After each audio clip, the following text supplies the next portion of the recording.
গত ৯ মে শপথ নিয়েছে বিজেপির সরকার। এরপর থেকে একটু একটু করে ভাঙন শুরু হয়েছে ঘাসফুল শিবিরে। এরই মধ্যে উল্লেখযোগ্য ঘটনা, গত কয়েকদিনে রাজ্যের 7টি পৌরসভার ইস্তফা দেওয়া তৃণমূল কাউন্সিলরের সংখ্যাটা সেঞ্চুরি পার করে গেছে। কিন্তু কোনো ক্ষেত্রেই বিজেপি একবারও তাদের ইস্তফা দাবি করেনি। তৃণমূল কংগ্রেসের শীর্ষ নেতৃত্ব দলীয়ভাবে এই সমস্ত কাউন্সিলরদের ইস্তফার বিষয়টি আগাম জানতে পারছে না। পদত্যাগ পর্বের শুরুটা হয়েছিল উত্তর 24 পরগনা জেলা দিয়ে। এরপর পূর্ব মেদিনীপুর ঘুরে পদত্যাগের হিড়িক পৌঁছে গেছে তৃণমূল কংগ্রেসের সর্বভারতীয় সভাপতি এবং মমতা ব্যানার্জির ভাতিজা অভিষেক ব্যানার্জির নিজের লোকসভা আসন ডায়মন্ড হারবারে।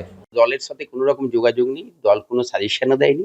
দুর্ভাগ্য যে এরকম একটা পরিস্থিতিতে দলের কোনো সাহায্য পাইনি। আমরা নিজেরা মনে করলাম আমরা প্রত্যেকে যে আগে তো মানুষের ডেভেলপমেন্টটা, আগে তো মানুষের উন্নতিটা।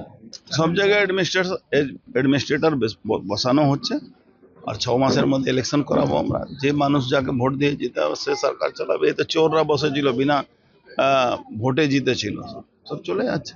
এখনো বেশ কিছু মানুষ পদত্যাগ করছেন না, করে দেবে, না করলে পাবলিক ধরে করাবে।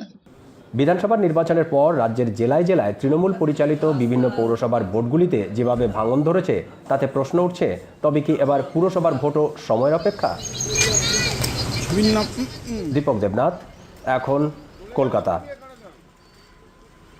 ভিটামিন ই ও সি সিরাম 8টি প্রাকৃতিক অয়েল সমৃদ্ধ লিলি সিরাম অয়েল, যা চুল পড়া কমায় মাত্র 30 দিনে।